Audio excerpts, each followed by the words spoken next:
Hola a todos, buenas noches. Hoy día tenemos una reunión un poco caliente, ya que tenemos quemaduras para enfrentar. Vamos a agradecer primeramente al Laboratorio Sofía por participar con nosotros. Eh, Vamos a tener la oportunidad de escuchar a la autora Karina Arellano, a la autora Enríquez y al doctor Álvaro Cáceres, eh, hablando cada uno de su experiencia y cómo lo orientan en relación a la teoría y todo lo que van teniendo para su vida diaria. Dejamos en primer lugar a Karim para que nos dé un poco de su experiencia y después conversaremos un poco con algunas preguntas a ver cómo las orientamos. ¿Ok? Gracias a todos por estar ahí. Vamos, Karim. Buenas noches, gracias por la invitación. Bueno, vamos a hablar un poco de lo que son el manejo de las quemaduras químicas. Las quemaduras químicas están dentro de lo que vendría a ser el síndrome conjuntivo cicatricial, dentro de diversas enfermedades que, si no son tratadas a tiempo, pueden traernos problemas y pueden traernos diferentes alteraciones en la superficie ocular, trayendo la pérdida visual, ¿no? Entonces, dentro de eso tenemos las quemaduras químicas, térmicas, diversas cirugías y por radiaciones también, pero lo que vamos a tocar hoy día es acerca de las quemaduras químicas. El 15% más o menos de los accidentes laborales o domésticos se presentan en estas circunstancias. Generalmente son pacientes jóvenes, entre 20 a 29 años de edad, y de estos, 84% aproximadamente son quemaduras químicas. La mayoría de ellas, 4 veces mayor, es por álcalis. Entonces, dentro de ellas, como decías, tenemos acá los ácidos y los álcalis. Los ácidos, generalmente, el más frecuente es el ácido sulfúrico y el álcali, el amonio. Entonces, como ya sabemos, lo que más causa problemas y causa mayor tipo de alteración y daño en la superficie ocular es la quemadura corneal por álcalis, ¿no? Entonces, este tiene una forma de alterar toda la superficie que una vez que toma la superficie ocular, empieza a haber necrólisis de la conjuntiva, altera todo el epitelio corneal, hay una alteración de la vasculatura, pérdida de las células de stem cell. Si esto sigue progresando, esta injuria sigue dañando, se mantiene y sigue dañando, provocando ya de repente fibrosis, conjuntivalización, vascularización en la superficie corneal, y con ello varias alteraciones como defectos epiteliales persistentes o úlceras corneales. Entonces, voy a presentar un caso clínico que es muy frecuente, que llega muchas veces a la consulta oftalmológica, ya sea de emergencia, o ya nos llega cuando de repente el proceso ya tiene un tiempo, ¿no? Como es el caso en que nosotros sabemos que muchos de nuestros pacientes tienen su arsenal ahí de gotas para sus ojos, pero de repente por ahí también hay otras presentaciones de otros medicamentos que también vienen en gotas, ¿no? Como tenemos acá los removedores de callos, para las uñas, de repente los antifúngicos, ¿no? Entonces, este caso viene a colar eso, ¿no? Que tenemos a un paciente varón joven de 47 años que se levanta por ahí, a veces medios despistados, y van y cogen la primera gota que agarran y a veces no se dan cuenta, ¿no? Y en este caso tomó un preparado que se había hecho para los hongos de los pies, ¿no? Un antifúngico, y se lo echó en el ojo, ¿no? Este paciente además era anticoagulado y además era operado de cirugía refractiva de ambos ojos.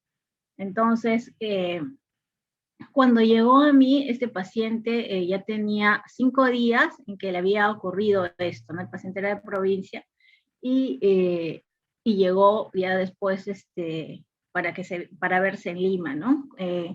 Tenía una agudeza visual de cuentadedos en ese ojo, y no tengo la foto de inicio, pero era la presencia de un 90% de desepitelización corneal, había necrosis limbal en un 50%, a predominio de la parte expuesta, no quiere decir de las 3 y 9 horas, conjuntiva 70% comprometida, y era difícil ya de ver la parte del segmento anterior, es decir, el iris, ¿no? Entonces, si por ejemplo ese caso lo vamos a clasificar, es importante tener en cuenta la clasificación de las quemaduras oculares, ¿no? Generalmente estas son las dos clasificaciones que se usan, la de Roper-Hall y la de Dua, en la cual este paciente podríamos catalogarlo como un grado 3, ¿no? En el cual, como les decía, hay una importante pérdida del epitelio, ya hay difícilmente se puede observar un haze, y también hay una importante isquemia del limbo, ¿no? Esto es importante porque según el grado de clasificación nos puede dar un pronóstico que puede ser bueno, que puede ser medio o que puede ser un mal pronóstico, ¿no? Entonces ese está más o menos en un grado 3, como tirando como para un mal pronóstico, y si lo clasificamos aquí, también viene a ver acerca del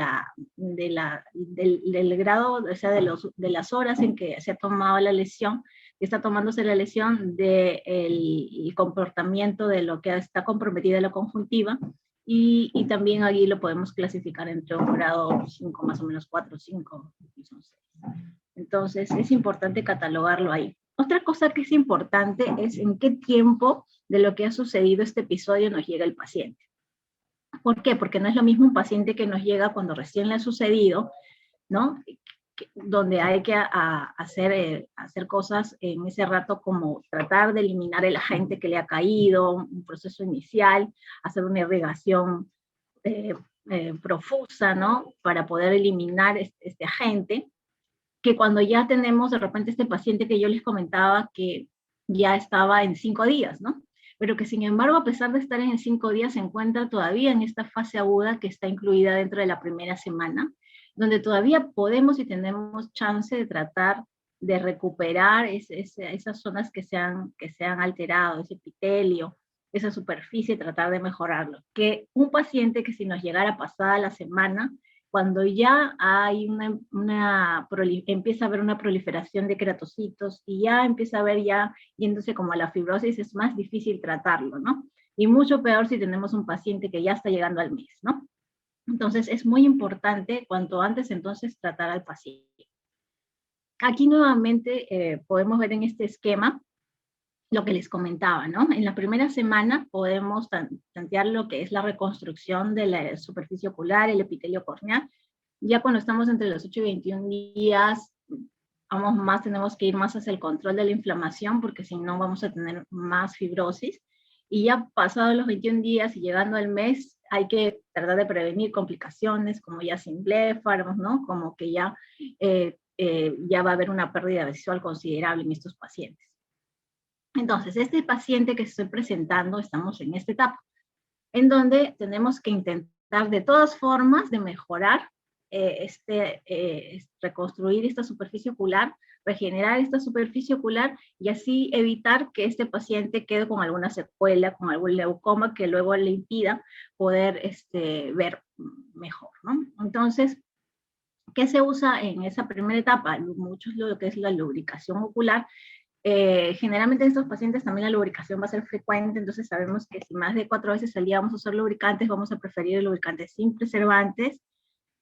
También podemos hacer mano del ácido retinoico, podemos hacer mano de lo que es el ácido hialurónico, como en el caso de lubricantes. Las tetraciclinas también tienen que ver mucho para ayudar a mejorar esta regeneración y evitar la fibrosis. La vitamina C, hemoderivados en diferentes presentaciones también nos pueden ayudar, y también muchas veces, dependiendo del grado, incluso la membrana amniótica, ¿no? Es decir, llevarlo a cirugía.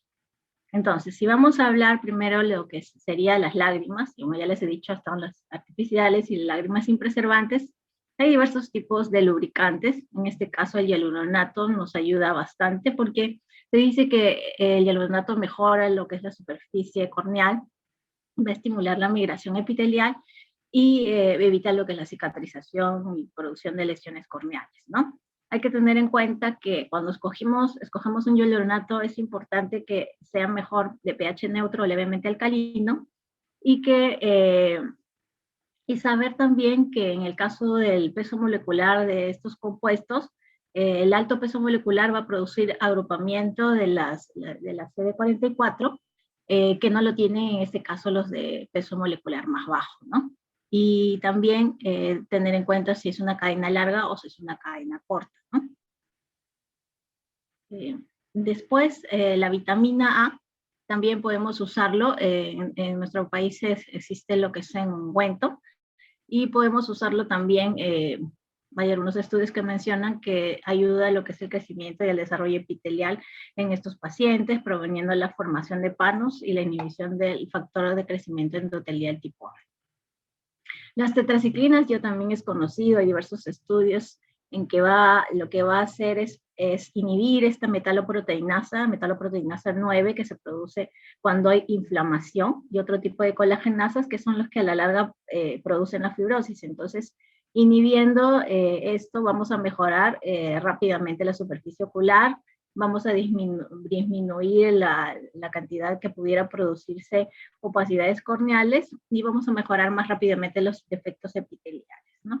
Que se da generalmente, lo que tenemos a la mano es la doxiciclina de 100 miligramos al día vía oral.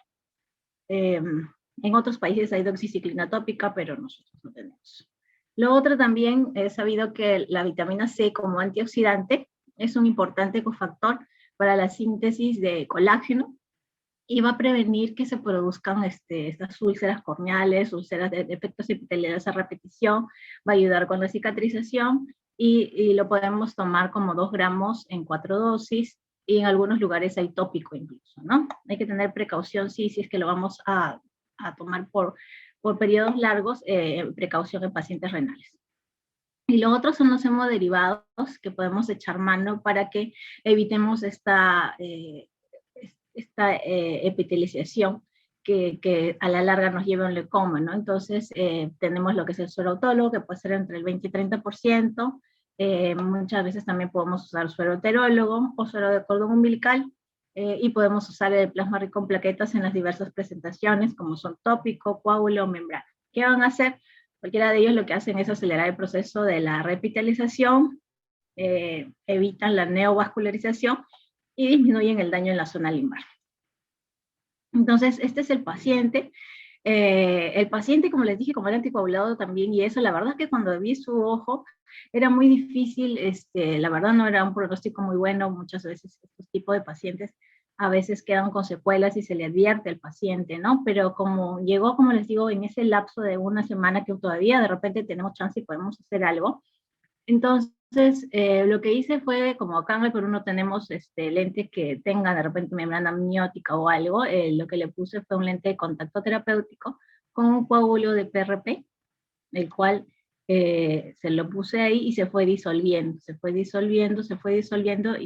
y felizmente regeneró toda la superficie ocular. Entonces, es importante también tener en cuenta en estos casos que hay que debridar muchas veces o hacer queratectomía de las zonas de necrosis que pudieran haber en la superficie ocular, para que luego pueda crecer mejor y bien lo que es el nuevo tejido, ¿no? Y no queden más secuelas, ¿no? Y el coágulo ayuda a que, como se le colocan como en un apósito, que el lente juega más o menos de esta manera, entonces se va liberando lentamente durante todo el tiempo, y eso permite una mejor regeneración de la superficie. Los corticoides también ayudan mucho en lo que es este proceso, porque es un proceso inflamatorio, ¿no? Entonces, ¿cómo actúan? Previenen la disminución de las GLOA-C, van a reducir la migración de las células inmunes y de los polimorfos nucleares.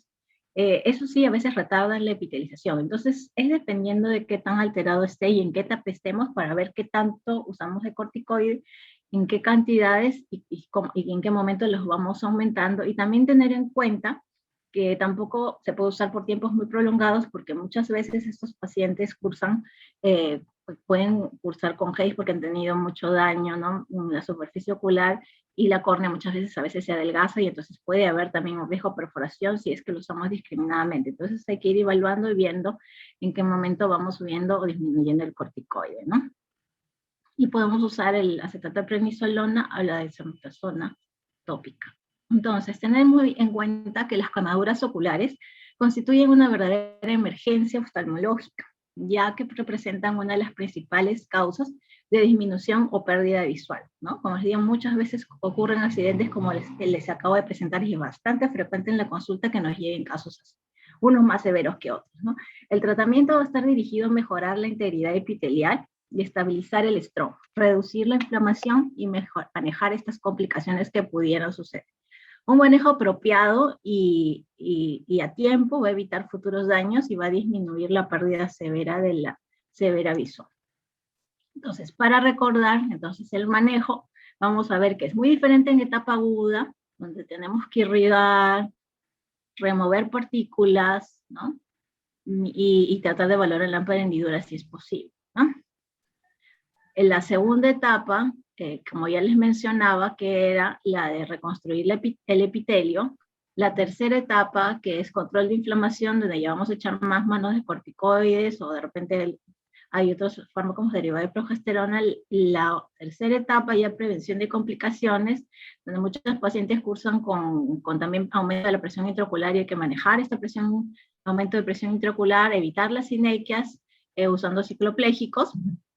Y muchas veces ya también, dependiendo del grado, de la severidad de la quemadura, podemos tener que en grados severos vamos a necesitar manejo quirúrgico, como ya de las clasificaciones 3 a 6 de la clasificación DUA que presentamos en un inicio, donde podemos hacer mano de lo que es trasplante de membrana amniótica, de tenoplastía, de debridamiento de tejido necrótico, trasplante de células limbares, queratoplastia o queratoprótesis, ¿no? La membrana amniótica también es muy importante a veces en estas quemaduras oculares severas, en las que muchas veces estamos solo colocando la membrana y debridando, vamos a buscar la regeneración, ya que esta membrana, como sabemos, contiene diversos elementos como colágeno, laminina, fibronectina y diversos factores de crecimiento que van a inhibir la producción de esta fibrosis en la superficie ocular.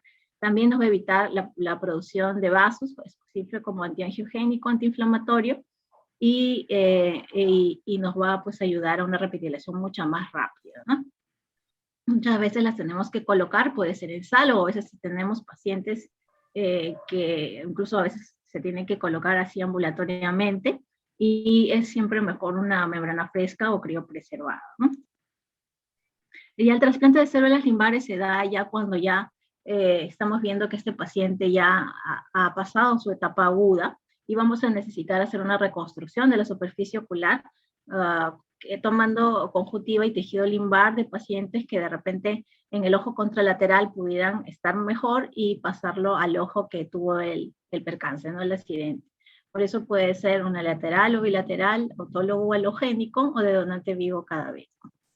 Hay diversas técnicas para trasplante de células limbares, dependiendo de cómo han ido evolucionando. Primero se sacaban más tejidos, luego ya se ha ido complementando, y luego han ido evolucionando estas técnicas. También se hace ya cultivo con células de mucosa oral, o se hace cultivos ex vivo también para tratar de recuperar estas células epiteliales de la córnea y poderlas trasplantar. El SLED también, que ya es tomando una porción más pequeña de limbo, que es comparable a técnicas con mayores tejidos como el Flower Cled, donde con estudios ya hace un regular seguimiento, da una buena ventaja, que a pesar de ser una más pequeña muestra, es similar, ¿no?, en los resultados.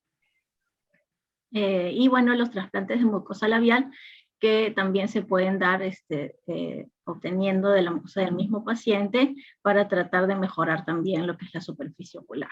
Ya cuando hay casos muy graves, podemos llegar a hacer queratoplastias o queratoprótesis, pero recordar siempre que antes de hacer una queratoplastia, la queratoplastia solo se haría si es que por ahí vemos que hay una úlcera estromal significativa, o riesgo de perforación o ya perforación, y tratar de mejorar siempre lo que es primero la parte limbar, para poder recién hacer una queratoplastia, ¿no? Entonces puede ser generalmente a veces tectónica por emergencia, y con uso o no de membrana amniótica. Y ya las queratoprótesis, ya cuando vemos que pues no hay múltiples y fallidas queratoplastias, y podemos hacer uso de ellas, ¿no? Entonces, como conclusión, el manejo de la emergencia de la injuria química ocular, hay que ver qué fue lo que pasó, qué agente puede habernos producido el problema en la superficie ocular, investigar qué puede haber sido, echar mano de de lavado en zona activa en ese momento, tratar de neutralizar el pH, usar antibióticos profilácticos, antiinflamatorios, también cicloplégicos, como les digo, ver cómo está la presión ocular, usar regeneradores de la superficie ocular, y muchas veces si son grados severos, llevarlos a cirugía, ¿no? Entonces, importa mucho el grado, clasificar en qué grado está nuestra quemadura química para ver qué podemos hacer, y también importa saber en qué momento nos está llegando el paciente para ver en qué fase vamos a poder tratar. Estas son las 4 categorías y con los más o menos de la terapéutica que podemos seguir en las quemaduras oculares para mejorar el epitelio, los hemoderivados, los lentes de contacto, membranas amnióticas, para el control de la inflamación, los corticosteroides, ¿no? Y diversos otros medicamentos, y para prevenir las ulceraciones, la doxiciclina, el ácido ascórbico, y muchos otros que podemos usar como coadyuvantes dependiendo de lo que se nos presente en los casos. Como conclusión, el manejo oportuno e inmediato de las quemaduras oculares reduce las complicaciones secundarias. El tratamiento agudo requiere de un manejo médico y o quirúrgico según su estadio. Siempre hay que mejorar primero la superficie ocular antes de pensar en un trasplante de tipo óptico. En los casos avanzados, el trasplante de células limbares en sus diferentes modalidades nos ayuda a mejorar la superficie ocular, y el tratamiento de quemaduras oculares requiere de un seguimiento permanente por el especialista de superficie ocular. Muchas veces no es una cirugía, son varias, hay que seguir al paciente para ver en qué va yendo y en qué podemos ayudar. Bueno, muchas gracias por la invitación, un gusto siempre estar con ustedes. Gracias, Karin. Muchas gracias. ¿Llegó ya Álvaro?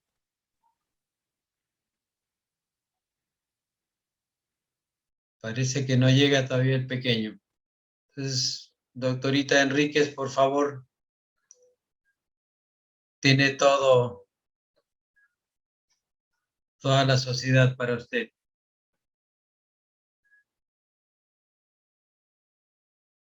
¿Y ahí se ve? ¿Sí? Bueno, primero que todo, bueno, muchísimas gracias por la invitación.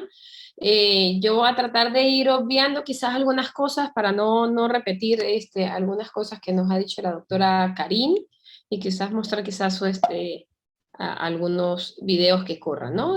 Como bien mencionó la doctora Karina Arellano, es muy importante poder ver al paciente e interrogarlo muy bien en la historia clínica, ¿no?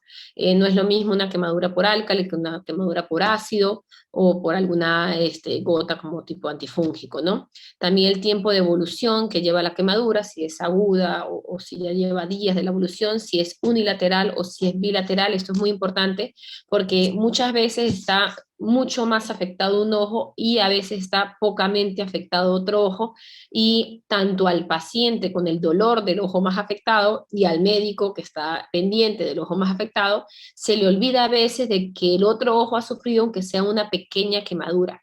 Y tenemos que recordar que a futuro ese ojo probablemente va a ser el que va a salvar el ojo más afectado. Entonces siempre estar pendiente del ojo contralateral.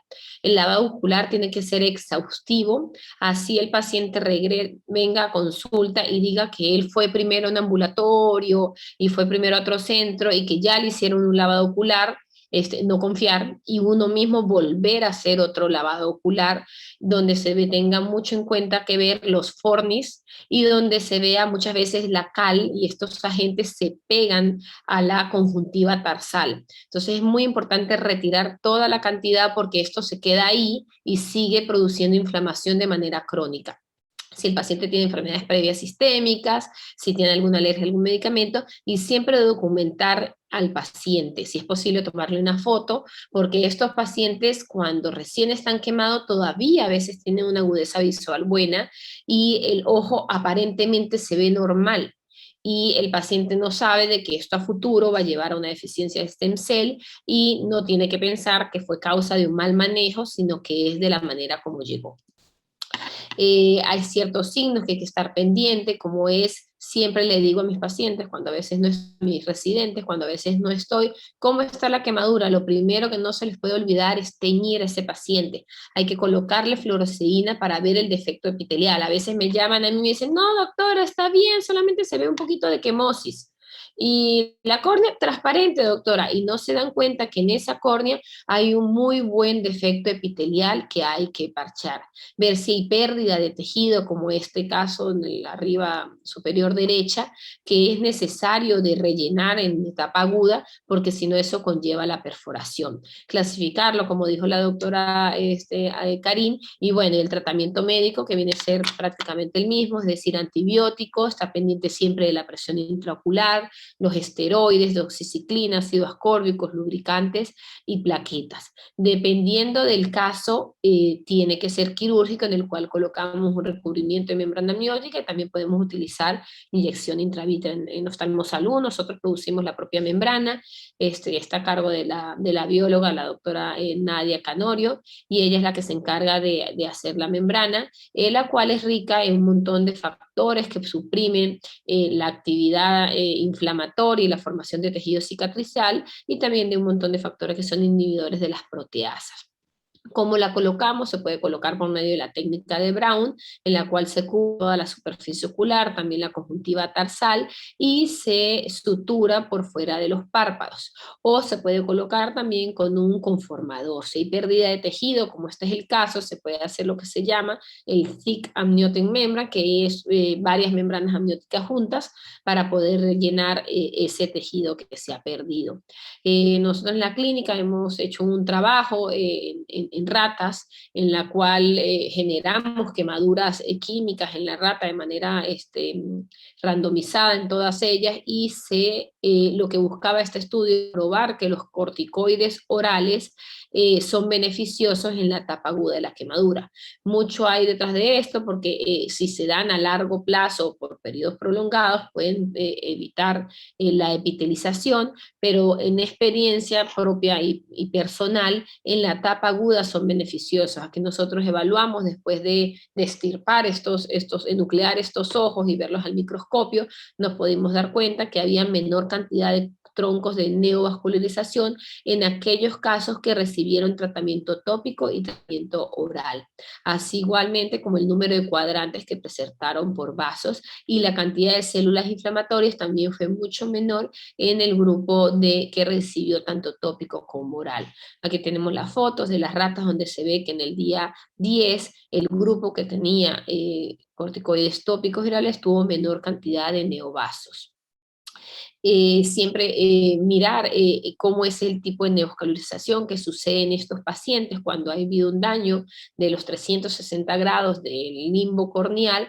Que normalmente ocurre es una neovascularización en las etapas subsiguientes.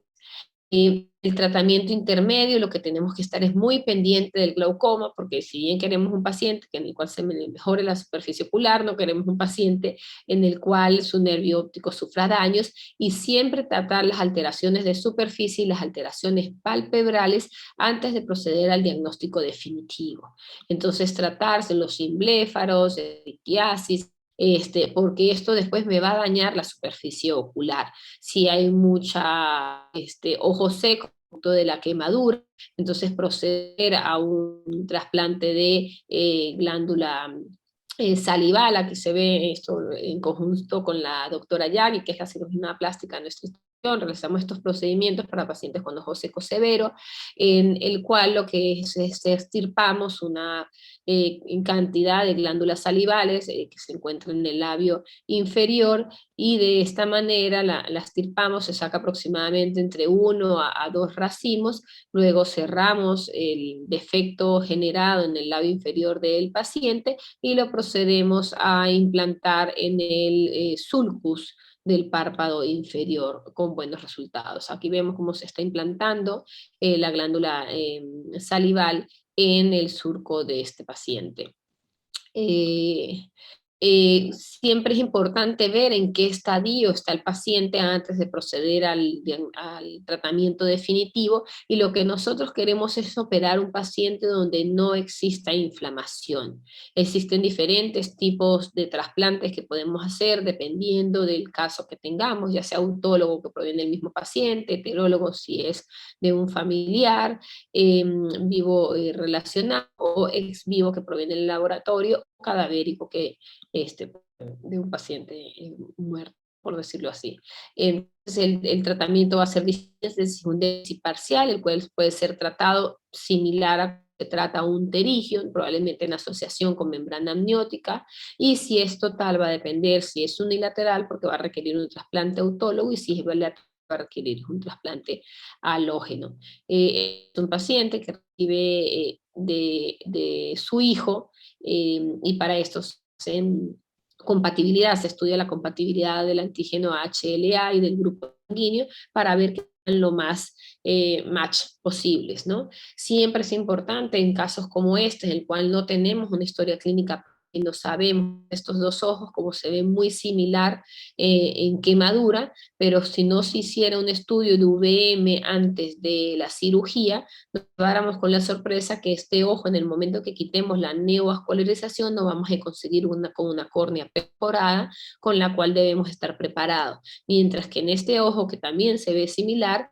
si vemos una integridad de la córnea. Entonces siempre estar preparado por medio de un examen de VM antes del procedimiento. Entonces ante un trasplante de limbo podemos tener, ante un déficit de stem cell, lo que vamos a tener es un trasplante de limbo que puede ser tanto convencional o lo que se viene utilizando muy últimamente, que es el SLED.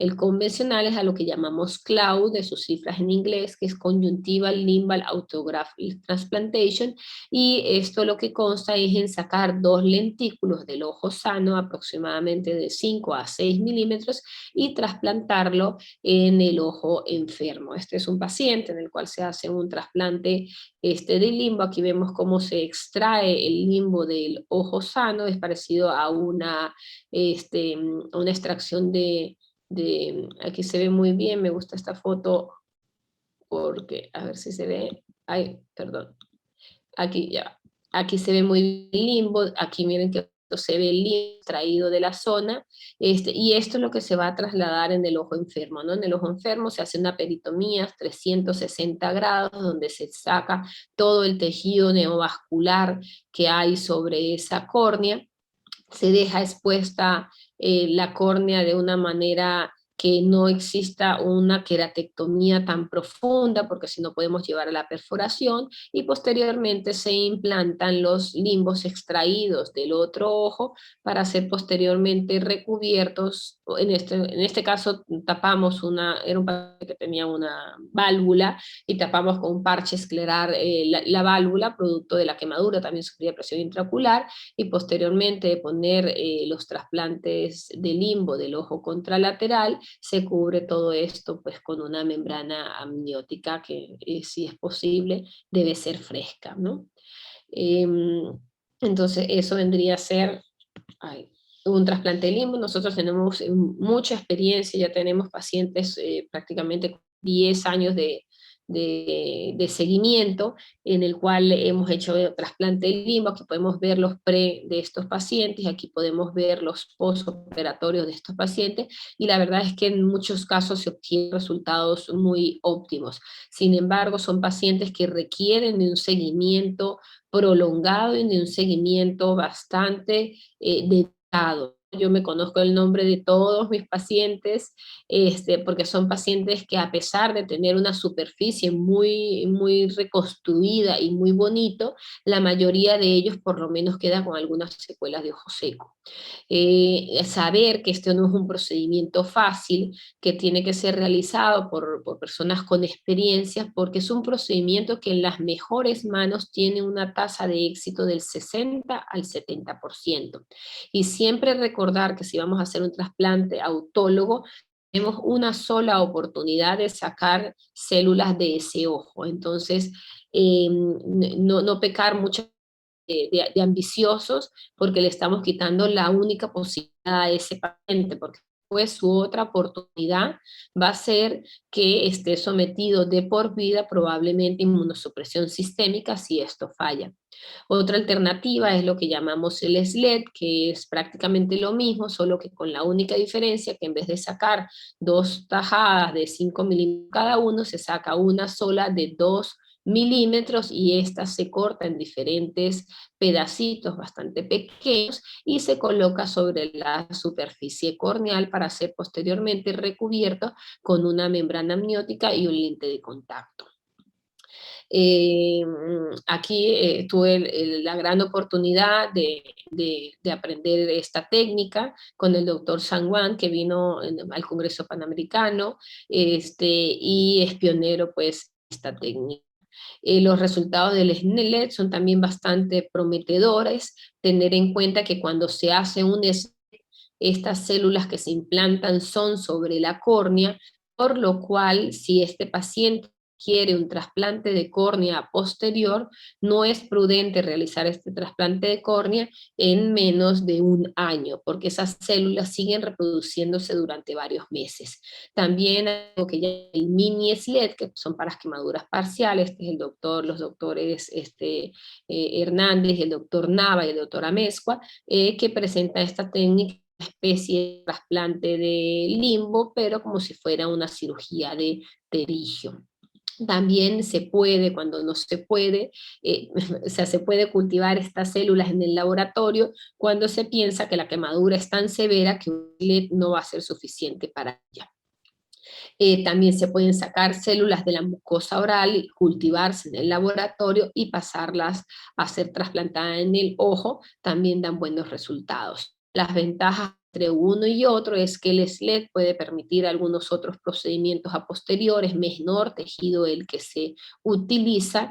En la diferencia con el CLED es que este es más costoso porque necesitamos de un laboratorio, y la principal desventaja del CLAU, que es el que utiliza los dos tejidos de 5 milímetros cada uno, es que va a tomar tejido conjuntival en mayor cantidad, y a veces son pacientes que tienen asociados glaucoma, donde la conjuntiva es importante a largo plazo.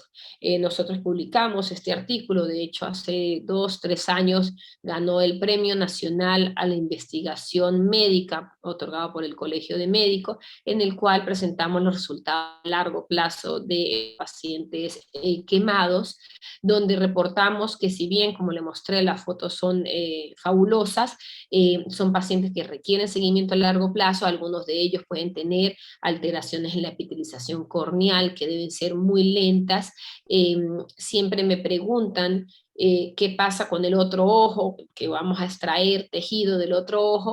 Gracias a Dios, toco madera por eso, nunca hemos tenido una complicación en la cual se vea afectado el otro ojo. Siempre le digo a los pacientes, la peor complicación que pudiera ocurrir es un granuloma, ¿no? O una conjuntivalización parcial, pero en un ojo sano, aquí vemos un granuloma en la zona que se extrajo, eso, pero en un ojo que es completamente sano, debería no pasar nada al extraer entre 8 y 10 milímetros de limbo sano. Por eso es que es muy importante saber que este ojo sea realmente sano, porque a veces me mandan pacientes donde creen que el ojo está sano y el ojo ha sufrido una pequeña quemadura donde no podemos contar con los 360 grados, y allí las cosas cambian.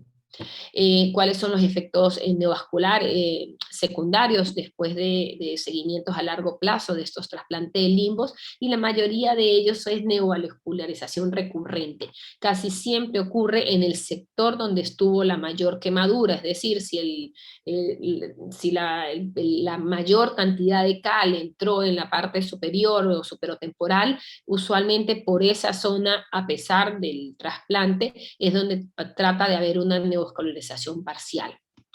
También el ojo seco es recurrente en estos pacientes y tiene que ser tratado, porque si nosotros no mejoramos la superficie ocular y la inflamación asociada a la superficie ocular, entonces eso me puede llamar a generar neovascularización. Entonces, en conclusión, el manejo oportuno y inmediato de las quemaduras puede evitar las complicaciones secundarias. El tratamiento agudo requiere un tratamiento médico y quirúrgico. Realmente lo hacemos con membrana amniótica y con corticosteroides. El tratamiento para un déficit de stem cell unilateral es el trasplante autólogo de limbo, y el tratamiento de quemaduras oculares requiere un seguimiento prolongado y exhaustivo por parte del especialista. Gracias. Gracias, doctora Enríquez, muy bonitas las charlas de ambas. Siempre han insistido y están insistiendo en lo primero. Lo primero es saber hacer la historia clínica. Si no hacemos una buena historia clínica, y se les agradece que estén insistiendo en repetir historia clínica, porque ya nos habíamos olvidado de enseñarle a los jóvenes qué significa historia clínica y solamente nos preocupábamos de la cirugía, pero creo que se está retomando la idea fundamental del médico, que es la historia clínica, porque a partir de ahí es lo que vamos a hacer para adelante. Segundo es la insistencia de saber cuánto está comprometido el ojo y con qué material se ha comprometido el ojo. ¿Ok? Porque si no, no definimos bien con qué se ha hecho, también no vamos a saber qué pasos adecuados tenemos que seguir. ¿Ok? La diferencia es enorme entre un ácido y un álcali. Por eso quizás la mayoría de los problemas o los problemas mayores se dan con una quemadura por álcali. Pero dentro de todas las cosas, me gustaría preguntarles, cuando hablan de la clasificación, hablan de limbo, isquemia de limbo, compromiso de limbo. ¿Y qué fue de los vasos conjuntivales, de los vasos epiesclerales, de los vasos esclerales? ¿Cuánto tenemos que evaluar? ¿Cuánto podemos darle a esos vasos una ayuda en los estadios iniciales? Porque estando comprometido todos estos vasos, se nos viene la isquemia, se nos viene el glaucoma, se nos viene el proceso inflamatorio en cámara anterior muy grande. Entonces, ¿cómo enfrentan ustedes cuando hay esa isquemia, no solamente del limbo, sino de la conjuntiva, de la epiesclera y de la esclera? ¿Cómo lo enfrentan? Bueno, en mi caso, como lo dije, con los corticoides orales, ¿no? O sea, nosotros sí me llega el paciente y yo doy un régimen de corticoides orales de 1 miligramo por kilo, que lo voy disminuyendo progresivamente, ¿no? Eso por un lado, además del tratamiento de corticosteroides tópicos, y creo sumamente importante el tratamiento de la desepitelización corneal, ¿no? Pero en etapa aguda también podemos hacer infiltraciones subconjuntivales de sinolona, ¿no? En mi caso. Karim. Sí, es importante también ver la conjuntiva, ¿no? Las clasificaciones que se han presentado ahí hablan más de limbo, de necrosis, de la córnea en sí como está, pero también hubo un estudio en el que también tomaban otras características y en ellos los vasos, ¿no? Qué tan periféricos y qué tanto llegaban al centro y los cuadrantes que estaban tomando, ¿no? Entonces, bueno, a mí me gusta muchas veces usar también corticoide combinado con antibiótico en ungüento, que me ayuda a también desinflamar y me ayuda también a que no le moleste tanto al paciente cuando se aplica la gota y está desepitalizado y le molesta, ¿no? Los corticoides orales también es una pauta importante y en el caso mío, a veces cuando veo necesario infiltrar, de repente más con lo que es betametasona o triamcinolona, también en pequeñas cantidades, ¿no? Ya cuando los vasos se van manifestando de repente y nos llegan en una etapa un poco más tardía y ya son vasos que podemos evaluar mucho más, o vaya por ahí algún tronco o algo más ahí, a veces sí ya podemos echar uso de antiangiogénicos o cauterizar, pero cuando ya estamos en otro tipo de etapa, ¿no? Cuando es una etapa aguda es más importante en esos casos los corticoides en cualquier manera, ¿no? En la tópica o en la sistémica. Viene la ida y la vuelta, ¿no? La ida y la vuelta. Los corticoides son muy buenos para bajar la inflamación, pero inflamación significa inclusive bajar la cantidad de compromiso vascular, que no estén muy congestionados, etc. pero viene el otro lado. Muchas veces cuando se habla de isquemia es porque no hay vasos, ¿ok? Entonces, ¿cómo trabajamos en esas zonas isquémicas y corticoides? Acaban de preguntar, ya que ustedes han mencionado el uso de la triamcinolona, ¿en qué momento la usan? ¿Cuántas veces la usan? ¿Qué pasa cuando no hay buena cantidad de vasos en una zona? ¿Ponen triamcinolona en esa zona que no hay vasos? ¿Cómo manejan esas zonas avasculares? Bueno, yo particularmente las zonas avasculares, hay dos cosas. Cuando te llega el paciente donde hay una isquemia 360 grados, lo que hay que darle a ese paciente son factores de crecimiento epitelial, factores reconstituyentes de la superficie que me lo va a dar la membrana amniótica, que viene a ser como un supervitamínico para eso que está tan destruido. Le doy corticoides porque yo tengo que parar ese ciclo de inflamación, porque si no ese ciclo va a continuar y ya no me va a importar ni siquiera la isquemia lumbar, sino me va a importar es el melting que puede ocurrir y la degradación de del colágeno corneal que me va a llevar a perforación y ya no voy a tener un factor de la isquemia lumbar, sino va a tener la isquemia lumbar sumado a una perforación corneal. Entonces, la isquemia a veces es inevitable, es inevitable, estoy en contra de agarrar y hacer un recubrimiento conjuntival para vasos, porque esa isquemia lo que va a generar es la muerte de esas células madres en el limbo, que yo ya sé después cómo las voy a solucionar. Entonces yo necesito parar la inflamación para que esa neovascularización, esa muerte sea lo menor posible. Lo menor posible, porque entre más muerte, más neovasos va a haber después, ¿no? Sí, Karim. definitivamente si encuentra una zona de necrosis, ¿no? En este caso, ahí no vamos a infiltrar definitivamente, ¿no? Peor, de repente ahí se perfora esa zona, ¿no? Sí. Entonces ahí definitivamente no, hay que saber diferenciar, por eso siempre yo le digo a los chicos en la residencia, sepan mirar en la lámpara, ¿no? Porque uno ve todo ahí, pero no, hay diferentes zonas, ¿no? Hay una zona que de repente puede haber necrosis, hay una zona que no, que está un proceso inflamatorio, y hay una zona que de repente ya está por perforarse. Y muchas veces ahí uno tiene que ser muy cauteloso, ¿no? Entonces, si uno ahí en esa zona le inyecta, vamos a terminar perforando el ojo. Entonces, definitivamente ahí no. Ya cuando hay una necrosis, y si es como usted menciona, una necrosis considerable, definitivamente ahí ya tenemos que llevarlo a sala, o sea, ya ahí ya el tratamiento médico solo no va, ¿no? Ya estamos en una clasificación ya de los últimos grados, donde es más severo, y entonces sí, ahí lo mejor que tenemos y echamos en mano es membrana amniótica, y cuanto antes mejor, porque es la única forma de recuperar de alguna manera todo ese limbo, lo que se pueda, y tratar de mantenerlo para que después podamos pensar en algo más, ¿no? Dependiendo cómo reacciona ese ojo. Y eso es muy importante hacer énfasis en eso que dices, Karin, que no es lo mismo, porque a veces nos llega un paciente, yo digo, qué pena que me manden un paciente 7 días después de la quemadura para que le ponga membrana amniótica, o sea, ya No fue. tiene sentido.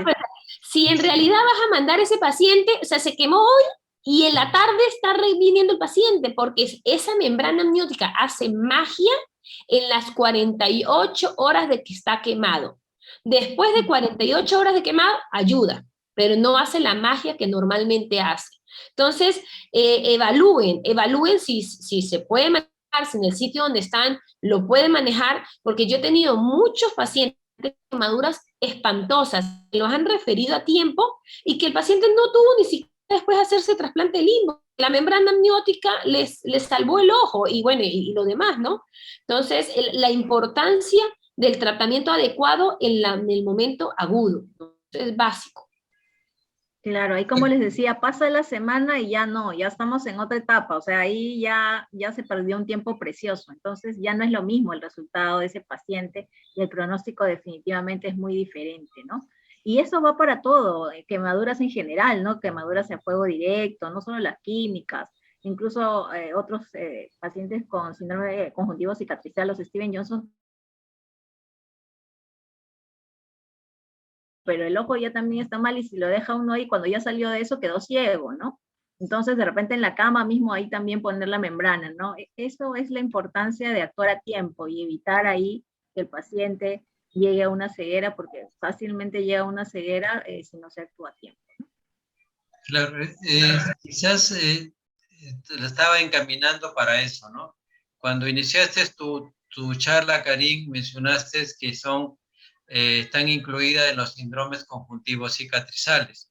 O sea, es un síndrome conjuntivo cicatrizal, ya estamos hablando de todas las consecuencias, de todos los problemas que pueden haber habido y cómo pudimos enfrentarlos o no, ¿no? Y lo que acaba de mencionar la doctora Enríquez es eso. Tenemos que saber en qué momento, y como también lo has dicho tú, Karim, tenemos que saber qué hacer, cuándo hacer, en qué momento hacer, cuán amplio, cuántas las cosas. O sea, no es que estemos pensando únicamente ya cuando se hizo el síndrome conjuntivo cicatrizal. Eso es otra cosa, otro momento, otra característica. Y lo que nos insiste la doctora Enríquez es qué hacemos cuando está el problema agudo, ¿no? Si el problema agudo es muy grande, pues tenemos que luchar contra viento y marea para evitar perder el ojo, ¿no? Perder el ojo porque se nos viene el glaucoma, se nos viene el proceso inflamatorio iridiano, que también trae consigo sinequias, con lo cual se empeora también el futuro del glaucoma. Y en algún momento mencionaste que se había puesto un paciente que tenía válvula, ¿qué otra cosa hay que hacer? Si viene toda una cicatrización y se viene el glaucoma, ¿vamos a poder poner válvula? No se va a poder. Tenemos que ver las condiciones, cómo poder poner una válvula. Por eso es bueno, queriendo o no, las he llevado a eso, ¿no? ¿Qué cosa tenemos que pensar con la historia clínica? ¿En qué estado está? ¿Qué grado de isquemia? ¿Es únicamente limbar? ¿Es únicamente corneal? ¿Es compromiso de más estructuras, de más vasos, de menos vasos, para poder saber hacia dónde nos encaminamos? Porque el tratamiento médico es para intentar ayudar a que el epitelio esté ahí, pero si fue comprometida a las células madres, lo que pongamos será para un momento, pero no para el futuro, ¿no? Si las células madres están comprometidas, ¿cuánto les dura a ustedes? Por ejemplo, si las células madres están comprometidas, ¿cuánto les dura poner un plasma rico en plaquetas? ¿Cuánto tiempo le va a servir una membrana amniótica? ¿Qué futuro tiene un paciente que no tiene función en las células madres? Hagas lo que haga, ese paciente va a ir a la neovascularización. Perfecto. Hagas lo que hagas. Así es, así Y hay es. que ser pacientes, y hay que ser pacientes y no correr y saber que va a haber neovasos y que sabemos cómo solucionar después. Y no por el apresuramiento de querer solucionar todo eso, dañamos el único momento que tenemos. Hay que ser muy pacientes. Claro. Y ahí donde dijo Karim, ¿no? No podemos pensar en un trasplante de córnea si la superficie ocular está mala, porque también ese trasplante no va a llegar a nada, ¿ok? Entonces, de ahí todo lo que ustedes han hablado de tener que recuperar la superficie, tener que recuperar la película lagrimal para recién pensar en los pasos. Es importante y les agradezco tremendamente que hayan presentado las cosas así. Son pasos, son circunstancias, tenemos que tener mucha idea desde que llega el paciente y la insistencia, gracias también con la historia clínica, tenemos que ser agudos en la historia clínica. Si no somos agudos en la historia clínica, nos va mal.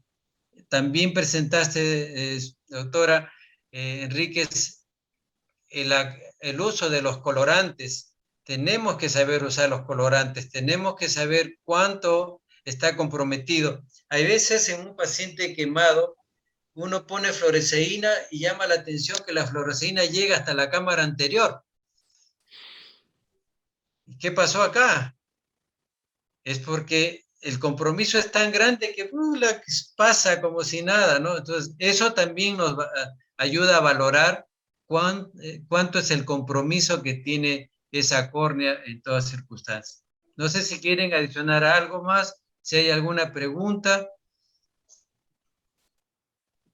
Yo creo que ha sido muy claro y también, ¿no? La insistencia, porque es importante, ¿no? A veces las pequeñas cosas hacen grandes cambios, ¿no? Entonces, Y tener en cuenta, último, que estos pacientes son pacientes que hay que verlos por mucho tiempo y prácticamente siempre, ¿no? Y muy continuamente porque va cambiando, ¿no? Va cambiando la superficie ocular, va cambiando el modo en que lo vamos a tratar y va viendo cómo, según cada organismo, cómo va reaccionando, se va viendo cuál es su mejor alternativa, ¿no? Y hay que tener paciencia, como dice María Alejandra, porque son pacientes que se ven todos los días, todo el tiempo, muy seguido.